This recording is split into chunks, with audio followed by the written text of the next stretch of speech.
Good morning students. New topic start करने जा रहे हैं, बायोट-सैवरेट्स लॉ। तो फिजिक्स में सबसे पहले लॉज रूल्स हम ये सब पढ़ते हैं, उसके बाद डेरिवेशन स्टार्ट करते हैं, उनके फॉर्मूले फाइंड आउट करते हैं, फिर न्यूमेरिकल्स आ जाते हैं हमारे पास। तो सबसे पहला जो लॉ है इसमें वो है बायोट-सैवरेट्स लॉ। और ये जो लॉ है बहुत ही small infinite Simli small conductors के लिए, मींस ऐसे कंडक्टर के लिए जिनके अंदर बहुत ही थोड़ा करंट फ्लो हो रहा हो, उनके लिए बस लॉ ओबे होता है। बहुत ज्यादा बड़े कंडक्टर के लिए नहीं होता है, कुछ के लिए हो जाता है बट कुछ के लिए नहीं होता है। और ये जो लॉ है हमें मैग्नेटिक फील्ड के बारे में बताता है कि मैग्नेटिक फील्ड का फॉर्मूला या क्या इक्वेशन बनने वाली है कि अगर आप इस कंडक्टर में इतना करंट पास कराते हो। तो हमने बहुत ही एक छोटा सा कंडक्टर ले लिया, ठीक है। इसमें एक छोटी सी लेंथ हमने कंसीडर कर ली, कितनी, डी है।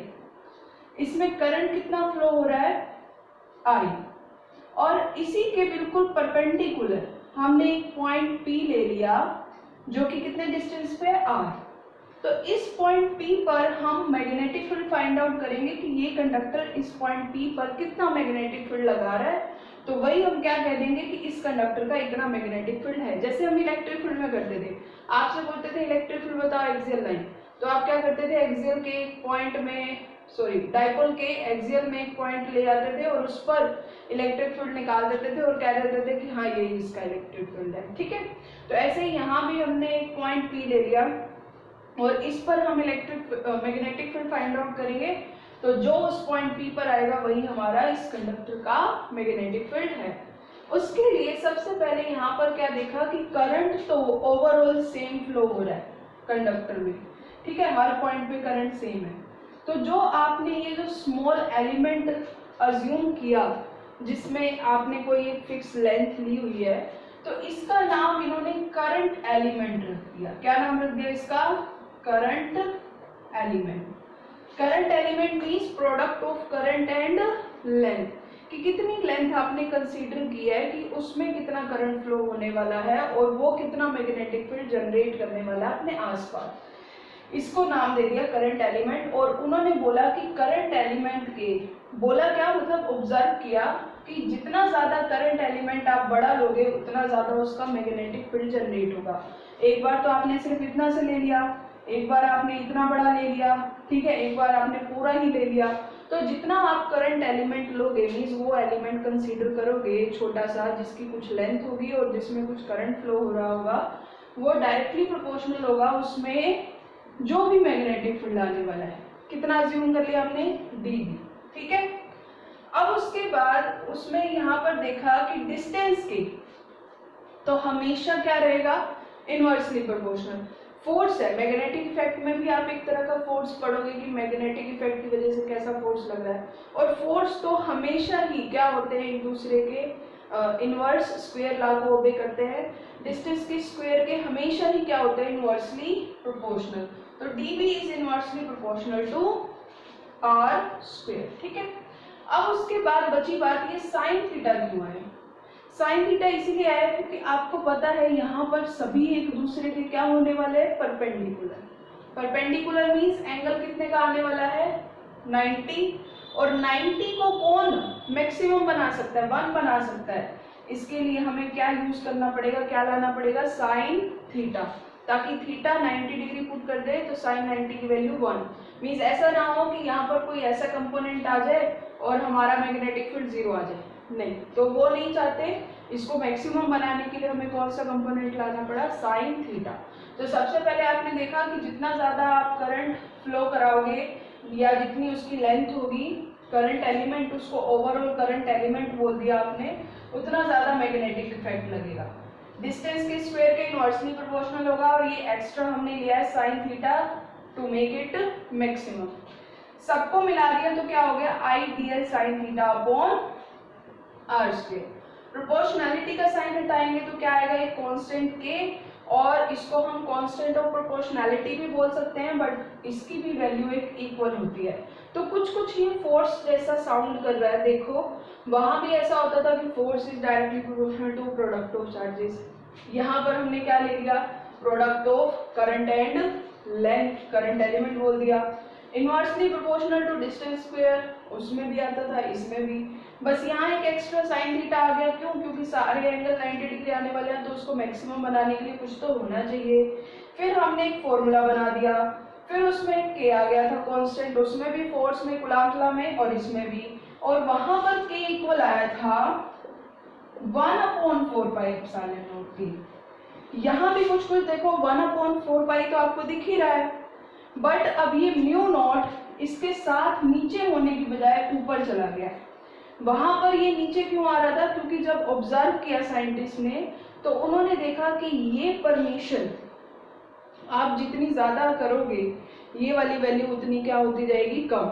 लेकिन इसमें ऐसा नहीं हो रहा था, इसमें दोनों डायरेक्टली थे। मीन्स अगर आपको ये वाली वैल्यू इंक्रीज करोगे तो ये वाली वैल्यू भी क्या होगी? इंक्रीज। मीन्स अगर आप परमिशन ज्यादा मांगोगे तो आपके पास बचत भी ज्यादा होगी। थोड़ा अजीब साउंड कर रहा है, बट इसमें डायरेक्टली प्रोपोर्शनल होता है, ठीक है। तो इसका कोई एक्सप्लेनेशन नहीं है, बट साइंटिस्ट जब इसको एक्सपेरिमेंटली ऑब्जर्व करते हैं तो उन्हें यही देखने को मिला। और अब इसके बाद ये भी अगर एक कांस्टेंट है तो इसकी भी कोई वैल्यू होगी फिक्स, और इसकी वैल्यू है 10⁻⁻⁷। इसके साथ मैंने इसकी यूनिट नहीं लिखी है, वो भी हम फाइंड आउट करेंगे। उससे पहले इस म्यू नॉट को कहते क्या है वो देख लो। Mu naught is absolute permeability. वो होता था परमिटिविटी ऑफ फ्री स्पेस, ये होता है परमिएबिलिटी ऑफ फ्री स्पेस। तो ये कुछ कुछ साउंड सेम करते हैं, पर दोनों का काम अपोजिट है। वो देखो एप्सिलॉन नॉट आता था इनवर्स में और म्यू नॉट आता है ऊपर की तरफ। तो परमिएबिलिटी ऑफ फ्री स्पेस का भी कुछ इस तरीके का ही डिफरेंस है। मैग्नेटिक फील्ड में आ गया बस ये, और बात वही है कि ये और इस पॉइंट में, इन दोनों पॉइंट्स में ये दोनों एक दूसरे पर कितना मैग्नेटिक इफेक्ट लगा सकते हैं, लेकिन उससे परपेंडिकुलर, एक दूसरे से परपेंडिकुलर डायरेक्शन में, एक दूसरे से अपोजिट डायरेक्शन में, इसीलिए भी कुछ ये अपोजिट आ जाता है, ठीक है। तो ये हो गया हमारा नॉर्मल एसआई सिस्टम में। तो सीडीएस सिस्टम में क्या होगा? K इज इक्वल टू μ/4 पाई, और म्यू किसके इक्वल होता है? Absolute permeability of free space नहीं रहेगा, सॉरी, ये हो जाएगा मीडियम, ठीक है। तो फॉर्मूले में क्या हो जाएगा? थोड़ा सा चेंज हो जाएगा। अगर हम dB का फॉर्मूला बनाना चाहते हैं फॉर CGS, तो वो हो जाएगा μ/4 pi IDL sine theta upon R square CGS के लिए। और SI के लिए क्या फॉर्मूला हो जाएगा मैग्नेटिक फील्ड का? K की जगह हम क्या पुट करेंगे? μ0/4 pi IDL sine theta upon R square, ठीक है। तो ये कुछ कुछ आपको एप्सिलॉन जैसा साउंड कर रहा होगा। तो अगर इनमें एप्सिलॉन जैसा अगर लग रहा है, तो अगर एप्सिलॉन में रिलेशन आई थी तो इसमें भी रिलेशन आनी चाहिए, जिसे हम बोलेंगे रिलेटिव परमिएबिलिटी। और रिलेटिव परमिएबिलिटी को हम डिनोट करेंगे म्यू आर से। तो याद करो क्या होती है रेशो? μ/μ0। मतलब वहां होती थी एप्सिलॉन आर की ε/ε0, तो यहाँ होगी μ/μ0, यानी relative permeability of medium to the relative permeability of free space. तो ये ऑलमोस्ट सिमिलर था उससे, तो इसीलिए इसमें हमें ज्यादा मेहनत नहीं करनी पड़ेगी, लर्न हो जाएगा ये वाला लॉ। अब इसके बाद आ जाते हैं हम इसकी यूनिट में। तो इसको एक बार रब कर देते हैं, ठीक है। इसकी यूनिट फाइंड आउट करने के लिए हम क्या करेंगे? ये फॉर्मूला अपना बना है ना, μ0/4 pi IDL sine theta upon R square, और μ0 को अलग करेंगे, बाकी सबको अलग, dB into 4 pi R square upon IDL sine theta. Unit magnetic field की यूनिट क्या है? टेस्ला। डिस्टेंस की 4 पाई की तो कोई यूनिट नहीं है, मीटर स्क्वायर। करंट की एम्पियर, लेंथ की मीटर, 1 मीटर से 1 मीटर कैंसिल, क्या होगी इसकी यूनिट? टेस्ला मीटर पर एम्पियर। देखो हर किसी की यूनिट कोई फिक्स नहीं होती कि इसकी एक ही यूनिट है। आप मान लो टेस्ला की टर्म में ना दिया हो, आपको एमसीक्यू दे दिया, वो गोस की टर्म में, टेस्ला की टर्म में कोई ऑप्शन ही नहीं है, तो इसका मतलब ये नहीं कि ये टेस्ला में आ ही नहीं सकता। आप इसको कैसे भी कन्वर्ट कर सकते हो, चेंज कर सकते हो, ठीक है। तो एक क्वांटिटी की आप बहुत सारी यूनिट्स निकाल सकते हो। तो ये यूनिट म्यू नॉट की होगी और यही यूनिट किसकी होगी, के की भी होगी, क्योंकि के किसके इक्वल है, म्यू नॉट अपॉन 4 पाई। आगे ये इसकी यूनिट सेम, यहाँ भी ये यूनिट होगी, वैल्यू चेंज हो जाती है। अगर आप मीडियम फ्री स्पेस कर रहे हो तो वैल्यू चेंज होगी, बट यूनिट दोनों में क्या रहेगी, सेम। अब बात करते हैं डायमेंशन की। टेस्ला यानी मैग्नेटिक फील्ड की डायमेंशन क्या आ रही थी, इससे प्रीवियस वीडियो में हमने किया है m1 L0 T-2 A-1। Metre के लिए इसको किससे मल्टीप्लाई कर दिया, लेंथ से। थोड़ा अलग कर देते हैं, खिचड़ी बन रही है सारी, यहाँ कर लेते हैं, ठीक है। डायमेंशंस के लिए टेस्ला की क्या थी, m1 L0 T-2 A-1, metre के लिए L और A-1 ऑलरेडी है यहाँ पर, तो क्या हो जाएगा m1 L1 T-2 A-2। ये किसकी डायमेंशन होगी, हमारी म्यू नॉट की। आप इसे अपने आप भी कर सकते हो, लेकिन एक बार इसको कई बार नहीं कर पाते हो तो यहाँ पर देख लेना, ठीक है। अब इसके बाद लास्ट जो हम करेंगे वो ये है कि बायोट-सैवरेट्स लॉ कंप्लीट हो जाएगा हमारा, कि अगर बायोट-सैवरेट्स लॉ आए फाइंड आउट करना in terms of vector form, तो आप क्या करेंगे, कुछ ज्यादा नहीं करना आपको, कूलॉम्स लॉ जैसा तो बिल्कुल ही नहीं करना। सिर्फ आपको क्या करना है, यहाँ देखो इस फॉर्मूले में करंट तो स्केलर क्वांटिटी है, बचा डीएल, लेंथ हो सकती है वेक्टर क्वांटिटी की, भाई आप डिस्प्लेसमेंट देख रहे हो कि कौन सी डायरेक्शन में डिस्प्लेस हो रहा है। आर भी वेक्टर क्वांटिटी हो सकती है, भाई डिस्प्लेसमेंट को अगर आप इसे डिस्प्लेसमेंट मान के चलो तो इसके लिए वो बस क्या कहता है, सिंपली इसको आर से मल्टीप्लाई कर दो और आर से डिवाइड कर दो, कोई प्रॉब्लम, आर से मल्टीप्लाई आर से डिवाइड।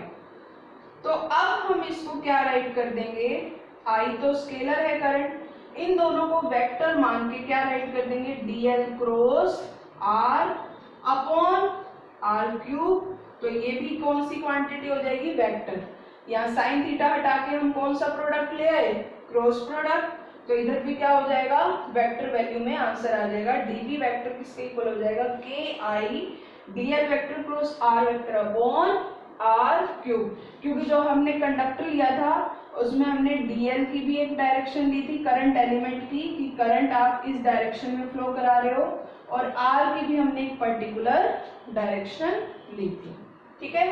तो ये टॉपिक हमारा बायोट-सैवरेट्स लॉ कंप्लीट। अब ये फॉर्मूला आपको लर्न होना चाहिए, ये वाला भी और वेक्टर फॉर्म वाला भी, तो इसके बाद इसके हम डेरिवेशंस सॉल्व कर पाएंगे। Okay students, that is it for today.